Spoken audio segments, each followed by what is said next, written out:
போருக்கு போறதுக்கு முன்னாடி போர்ல ஜெயிக்கிறதுக்காக குலதெய்வம் கோயிலுக்கு போய் சாமியை கும்பிட்டு தான் போருக்கு போவாங்களாம். அந்த மாதிரி அடுத்த வருஷம் நடக்க போற ஜனநாயக போருக்கு தயாராகிறதுக்கு முன்னாடி நம்ம மக்களை உங்க எல்லாரையும் பார்த்துட்டு போலான்னு வந்திருக்கிறேன்.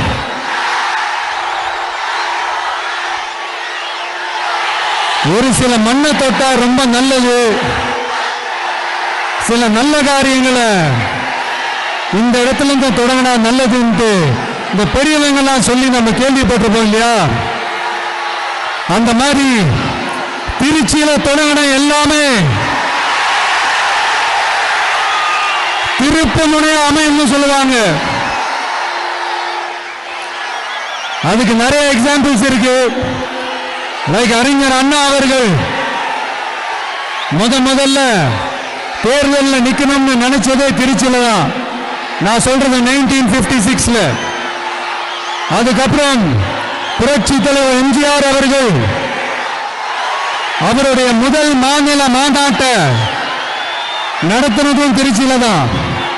நான் சொல்றது 1974. அந்த மாதிரி திருச்சிக்குன்னு நிறைய வரலாறுகள் இருக்குது. நம்ம கொள்கை தலைவர் பெரியார் அவர்கள் வாழ்ந்த இடம், மலைக்கோட்டை இருக்கிற இடம், கல்விக்கு பேர் போன இடம், மதச்சார்பின்மைக்கும் மத நல்லிணக்கத்திற்கும் பெயர் பெற்ற இடம், கொள்கை உள்ள மண் இது.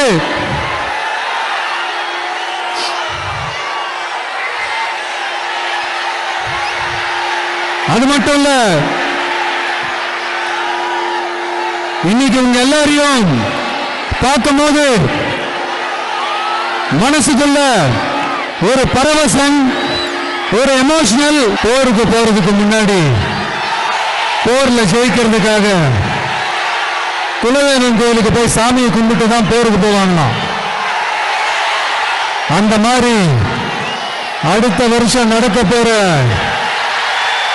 ஜனநாயக போருக்கு தயாராகிறதுக்கு முன்னாடி நம்ம மக்களை உங்க எல்லாரையும்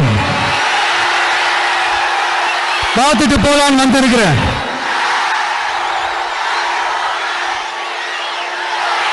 ஒரு சில மண்ணை தொட்டா ரொம்ப நல்லது,